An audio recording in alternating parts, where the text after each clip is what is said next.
کیسے قرآن کہتا ہے کہ جب آدمی کی موت قریب آئے گی فرشتہ روح قبض کرے گا, وہ کہے گا مجھے مہلت دے دو. فرشتہ پوچھے کیا کرنا ہے؟ نماز نہیں, روزہ نہیں, حج نہیں. کہا مجھے صدقہ کرنے کی مہلت دے دو. قرآن کی آیت ہے.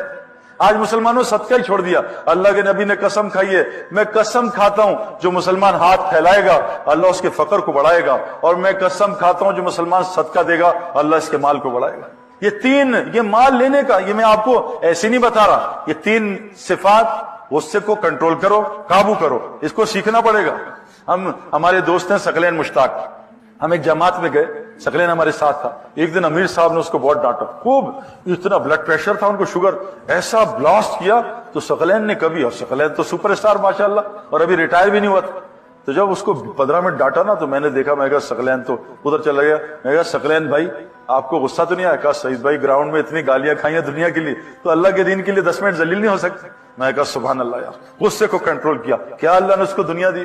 اس کو میرے پیاروں محنت کرنی پڑتی ہے, ایسے نہیں آئے گا. اور یاد رکھنا, میں آپ کو بتا رہا ہوں, یہ صفات باتوں سے نہیں آتی. میں ایک کمرے میں آ کے, میں نے آپ کو عرض کیا نا, ایک کمرے میں آ کے ہیلتھ پہ 2 گھنٹے بیان کروں, آپ کو ہیلتھ فوراً نہیں ملے گی. اسی کمرے میں 15 چھینکے مار دوں فلو میں, آپ سب کو فلو لگ جائے گا. یہ صفات لگتی ہیں, ان لوگوں کے ساتھ بیٹھنا پڑے گا جن کو غصہ کا کنٹرول آتا ہے. ایسے نہیں, سوئمر کے ساتھ بیٹھیں گے سوئمر بنیں گے, کرکٹر کے ساتھ بیٹھیں گے کرکٹر بنیں گے. تو اپنی صحبت بدلیں, ایسے لوگوں کے ساتھ بیٹھیں جو ٹھنڈے ہیں. ہم تو بیٹھتے ہیں اپنے سے گرمی کھانے والے میں زیادہ. تو 3 صفات سورہ آل عمران میں, اور 3 صفات سورہ زاریات میں. پہلی صفت کیا ہے؟ کانو قلیلا من اللیل ما یہجعون. متقی راتوں کو بستر پہ کم سوتے ہیں, مصلی پہ زیادہ کھڑے ہوتے ہیں. بتاؤ ہماری راتیں کہاں گزرتی ہیں بھائی؟ یہ متقی کی نشانی قرآن سے بتا رہا ہوں. مسلمان تو فجر میں حاضر نہیں ہوتا, اور اللہ کے نبی نے کہا فجر کی نماز منافق کے لیے مشکل ہوگی, مومن کے لیے مشکل نہیں ہو. مومن تو کون ہے؟ تتاجافى جنوبهم عن المضاجع يدعون ربهم خوفا وطمعا. مومن تو کون ہے؟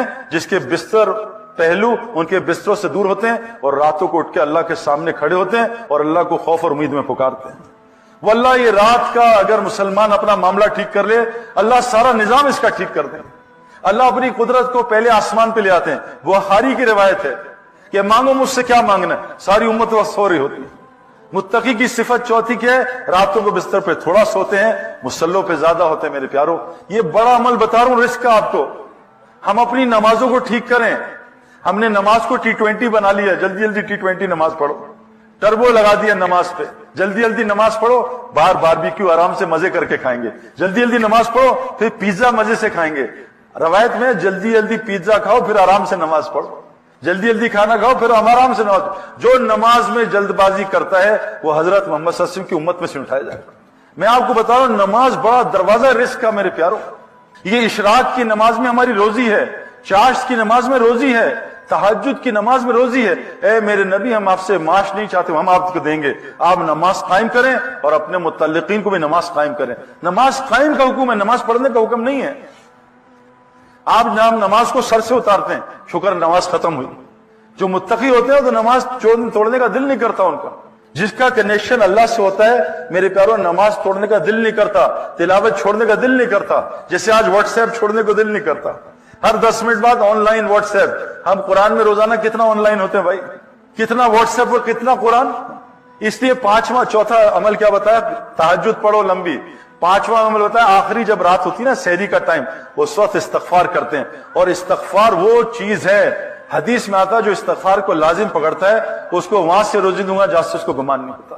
اور یہ جو اولاد کا نسخہ استغفار کا ہے, کیا نسخہ ہے؟ 300 دفعہ استغفار کرو, جتنا گناہ کبیرہ چھوڑ دو, اور سورہ نوح کی 10, 11, 12 نمبر آیت کثرت سے پڑھو, اور حضرت زکریا علیہ السلام اور حضرت ابراہیم السلام کی اولاد کی دعائیں 2 پڑھ لو. یہ چند مہینے کر لو. بے اولاد کو, ایک آدمی کو میں نے بتایا 17 سال بعد اللہ نے اولاد دی. ایک امریکن کپل, گجراتی انڈیا کا, میں نے امریکہ میں جا کے بتایا 11 سال اولاد نہیں تھی, 1.5 سال بعد اللہ نے اس کو جڑواں بچے دیا. استغفار سے اللہ ہر مسئلہ حل کر دے. تو کہا یہ متقی سحری میں استغفار کرتے ہیں. اور چھٹی چیز پھر بتائی, ہر ساحل اور محروم کو عطا کرتے ہیں. اس کے نیچے اللہ نے کہا آیت, ان 3 عمل کے نیچے بتایا, وَفِي السَّمَاءِ رِزْقُكُمْ وَمَا تُوعَدُونَ. تمہارا رزق اعمال کے ساتھ جڑا ہے, اس کے ساتھ نیچے نہیں جڑا. میرے پیارے دوستوں, دعوت کا کام چھوڑنے کی وجہ سے ہمارا ایمان خراب ہوا, اور جہاں رزق ہے وہاں ہمیں نظر نہیں آ رہا. اس کے لیے تبلیغ والے کہہ رہے ہیں بھائی اس دعوت کے کام کو واپس کر لو. میرے پیاروں, گزارش میری آپ سے ہے, ہمارے جو ہم سے سب سے بڑا مسئلہ ہوا، ہم سے دعوت کا کام شیطان نے چھین لیا۔ جو مسلمان دعوت نہیں دے گا، یہ سارا دن نفس اور شیطان اس کو دعوت دے گا۔ ہم یہ دعوت 3 دن نہ دینا، یہ کوئی سنت نہیں ہے، یہ چلا لگانا کوئی وہ حدیث سے ثابت نہیں ہے، یہ تو مسلمان کو دائی بنانے کی محنت ہے، یہ ایک طریقہ کار ہے کہ مسلمان اس محنت پہ آ جائے۔ کرکٹ کی پریکٹس کے لیے نہیں ہے، اس لیے تاکہ یہ کرکٹر بن جائے۔ یہ جو بیان ہے یہ موبائلوں کے لیے نہیں ہے۔ آج ہمارا بیان موبائلوں میں ہوتا ہے، بیان کا ایک حصہ ہمارے اندر نہیں ہے۔ ہمارا قرآن موبائل میں، 20 کتابیں حدیث کی موبائل میں، ہمارے جسم میں ایک کتاب بھی نہیں ہے میرے پیاروں۔ بعض لوگ ریکارڈنگ دبا کے سو جاتے ہیں بیان میں، زندگی بھر کبھی بیان نہیں سنتے موبائل کا۔ بیان یہ بات ہمارے لیے، اس کے لیے جو گزارش ہو رہی ہے آپ سے، ہر مسلمان دائی بن جائے۔ حضرت محمد صلی اللہ علیہ وسلم کی اتباع، آپ علیہ السلام دن میں مدثر تھے اور رات میں مزمل تھے، دن میں مجنون کی طرح لوگوں کو دعوت دیتے تھے۔ حدیث میں آتا ہے ایمان کی تجدید کرو۔ کہا ایمان کی تجدید کیسے کریں؟ کہا لا الہ الا اللہ کہا کرو۔ ہم صرف پڑھنے میں لگ گئے، پڑھنا الگ محنت ہے۔ جو لا الہ الا اللہ کا ذکر تنہائی میں نہیں کرے گا، اس کی دعوت میں اللہ جان نہیں رکھیں گے۔ جو تنہائی میں دعا تلاوت نہیں کرے گا، اس کی دعوت پھوکی ہوگی۔ لیکن حکم ہے ایمان کی تجدید کرو، لا الہ الا اللہ کو کثرت سے بولا کرو۔ میرے پیارو، آج ہم نے کلمے کو بولنا چھوڑ دیا، کلمے کی دعوت چھن گئی۔ یہ اتنا بڑا عمل ہے، قرآن کہہ رہا ہے وَمَنْ أَحْسَنُ قَوْلًا مِّمَّنْ دَعَا إِلَى اللَّهِ، سب سے احسن عمل لوگوں کو اللہ کی طرف بلانا ہے۔ اللہ فرما رہے ہیں وَاللَّهُ يَدْعُو إِلَى دَارِ السَّلَامِ، اللہ کہہ رہے ہیں میں بھی دائی ہوں۔ وَاللَّهُ يَدْعُو إِلَى الْجَنَّةِ وَالْمَغْفِرَةِ، اللہ جنت اور مغفرت کی دعوت دے رہے ہیں۔ تمام انبیاء دائی تھے، یہ امت بھی دائی ہے۔ آج امت نے دعوت کا کام چھوڑا۔ حضور صلی اللہ علیہ وسلم، جب میری امت دعوت کا کام چھوڑے گی، اللہ ان پہ ظالموں کو مسلط کرے گا، ان کی دعاؤں کو قبول نہیں کرے گا۔ دشمن کے خلاف مدد مانگیں گے، میں ان کی مدد نہیں کروں گا۔ قرآن وحی ہے برکت، میں ان کو قرآن وحی کی برکت سے محروم کر دوں گا۔ آج مسلمانوں کو قرآن سے کوئی فائدہ نہیں ہو رہا۔ قرآن میں شفا ہے، کس مسلمان کو قرآن سے شفا مل رہی ہے؟ سورہ فاتحہ میں شفا ہے، کتنے مسلمانوں کو شفا سورہ فاتحہ سے ملتی ہے؟ زیتون میں، انجیر میں اور شہد میں شفا ہے، کتنے مسلمانوں کو اس سے شفا مل رہی ہے؟ پوری دنیا کے مسلمان دوائیوں میں غرق ہوئے ہیں میرے پیاروں۔ لیکن شفا کس کے لیے؟ مومن کے لیے۔ مومن بننے کی یہ محنت ہے۔ اس کے لیے آپ سے گزارش کر رہے ہیں، چند گزارشات میں آخری آپ سے کر رہا ہوں میرے پیاروں۔ چلا 4 مہینے 3 دن بعد کی بات ہے۔ ایک چیز دیکھو، روزانہ جم جاؤ گے تو مسل بنیں گے، اور یاد رکھنا کسی چیز کا نور چاہتے ہو اس میں تھکنا پڑتا ہے۔ جو آدمی جاگنگ میں تھکے گا نہیں، وہ ساری زندگی سٹیمنا نہیں بنا سکتا۔ جو آدمی جم میں تھکے گا نہیں، ساری زندگی اپنے مسل نہیں بنا سکتا۔ جو آدمی میدان دعوت میں تھکے گا نہیں، اس کو دعوت کا نور کبھی نہیں ملے گا۔ میری آپ سے گزارش ایک ہے جس سے مجھے بہت فائدہ ہے، روزانہ 2 گھنٹے دعوت، اعمال دعوت کے لیے نکالا کرو۔ روزانہ 2 گھنٹے اللہ کو بولا کرو، فرشتوں کو بولا کرو، آخرت کو بولا کرو، قیامت کے 50,000 سال کے دن کو بولا کرو۔ آج ہمارا ڈسکشن کیا ہوتا ہے؟ کل کیا ہوگا، پرسوں کیا ہوگا، ڈگری کے بعد کیا ہوگا، ماسٹرز کے بعد کیا ہوگا، شادی کے بعد کیا ہوگا، بچے ہوں گے کیا ہوگا، اور بھائی مرنے کے بعد کیا ہوگا۔ ابھی ایک خبر آ جائے کہ چائنا یوں کر رہا ہے، امریکہ، مسلمان پریشان ہو جاتے ہیں، اور موت کے بعد کیا ہوگا؟ اللہ کے نزدیک ساری دنیا مچھر کا پر بھی نہیں۔ جب اللہ حساب کتاب لیں گے میرا کہ بتا دنیا میں تجھے بھیجا کیوں تھا؟ ایک آدمی نے موٹر سائیکل ادھر سے نکلا، ادھر نکلا، ادھر، بھائی کہاں جا رہے ہو؟ کوئی پتہ نہیں، بس ایسے ہی چلا رہا ہوں۔ وہ کہ تمہارا جا کر رہے ہو؟ ہمیں مقصد ہی نہیں پتا کیوں آئے۔ میری ایک گزارش ہے، بہت آسان کام ہے، 2 گھنٹے دن میں نکال لو کہ میں 2 گھنٹے دن میں دائی بنوں گا، اللہ کی طرف لوگوں کو بلاؤں گا۔ 2 گھنٹے، اور 1 گھنٹہ رات کا نکال لو کہ رات کو اللہ 1 گھنٹے تجھ سے بات کروں گا۔ 3 گھنٹے دین کو دے دو، 21 گھنٹے دنیا کا کام کرو، اللہ آپ کی دنیا جنت کی دنیا بنا دے گا ایمان سے۔ جنت کی ساری نعمت، عزت، محبت، سکون، چین، بے اطمینان، بے خوف زندگی اللہ دنیا میں دے گا۔ یہاں ایپیٹائزر ہے، وہاں مین کورس ہے۔ اس کے لیے شرط ہے ہم دائی بن جائیں۔ اگر دائی نہ بنے میرے پیارو، اللہ تعالیٰ عذاب فوراً نہیں بھیجتے۔ جیسے ڈاکٹر کڑوی گولی سے شروع کرتا ہے، اور پھر میٹھی گولی، پھر کڑوی گولی، پھر وہ ڈرپیں لگاتا ہے، پھر آپریشن کرتا ہے۔ اللہ کا بھی یہی نظام ہے۔